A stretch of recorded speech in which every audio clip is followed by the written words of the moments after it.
Welcome to our first discussion on investment companies. During our conversation today, our learning objectives are to review the Investment Company Act of 1940, look at investment company characteristics, and do a brief overview of the three main types of investment companies. The Investment Company Act of 1940 defines what an investment company is. An investment company must register with the Securities Exchange Commission, or the SEC, once it has 100 shareholders and at least $100,000 in assets under management. Funds must have more than 40% of the total assets invested in securities. If it is a mutual fund, the net worth to equity of 300%, and for a closed-end fund, they cannot borrow from a bank. The three main types of investment companies are face amount certificates, unit investment trust, and management companies. The three main benefits from investing in an investment company product include having a pooled account of securities, professional management, and diversification. So you're putting your money in with a whole bunch of other investors to pool your money and invest together. This gives us a form of diversification where we're not putting all of our eggs into the same basket.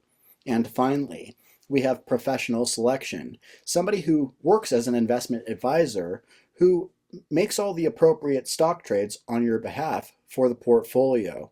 They have research analysts and teams. I often tell people, if you want ease of ownership, professional management, and diversification, you ought to buy a mutual fund. They'll make all the appropriate stock trades on your behalf for the portfolio.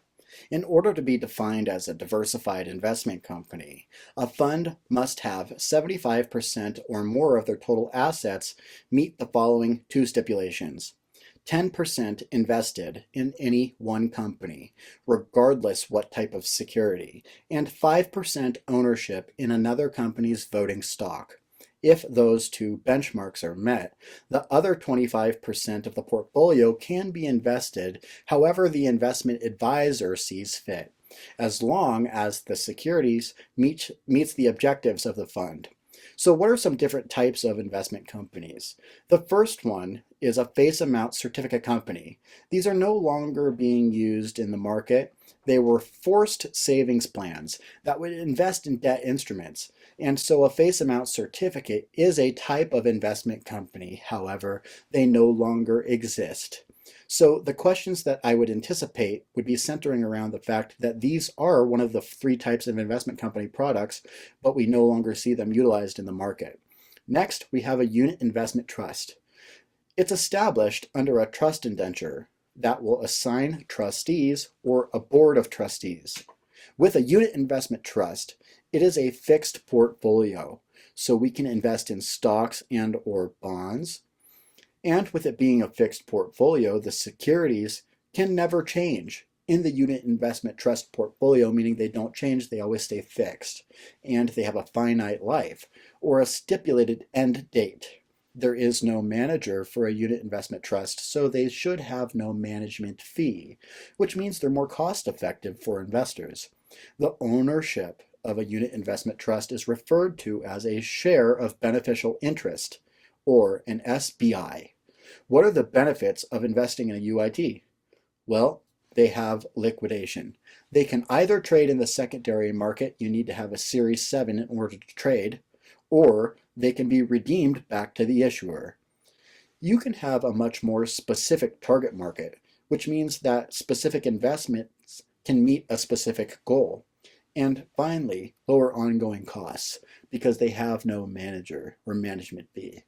Finally, we have management companies, both open-end and closed-end funds.